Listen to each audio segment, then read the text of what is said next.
Hi friends, welcome to healthy kitchen. ఈరోజు మనం green chutney అయితే చేసుకుందాం. ఈ చట్నీ ఇడ్లీ, దోశ, సమోసా, కచోడీతో సూపర్గా ఉంటుంది. ఒకసారి ట్రై చేసి చూడండి ఫ్రెండ్స్. ముందుగా ఫ్రై ప్యాన్లో ఆయిల్ వేసుకొని పచ్చిమిర్చి, వెల్లుల్లి, ఉల్లిపాయ ఒకటి వేసుకుందాం. అలాగే జీలకర్ర కొంచెం వేసుకొని ఫ్రై చేసుకుందాం.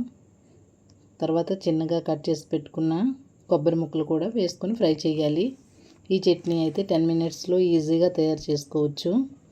ఇది చల్లార్చిన తర్వాత ఒక మిక్సీ జార్లో కొంచెం పుదీనా, కొద్దిగా కొత్తిమీర వేసుకొని ముందుగా మనం ఫ్రై చేసి ఉంచుకున్న మిశ్రమాన్ని కూడా ఇందులో వేసుకుందాం.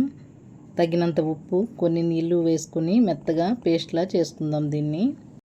దీన్ని వేరే బౌల్లోకి తీసుకుందాం. రుచికరమైన చట్నీ అయితే రెడీ ఫ్రెండ్స్. ఈవినింగ్ స్నాక్స్తో కూడా ఇది సూపర్గా ఉంటుంది ఫ్రెండ్స్. ఈ చట్నీ ఎలా ఉందో నాకు కామెంట్ చేయండి friends. Thank you for watching.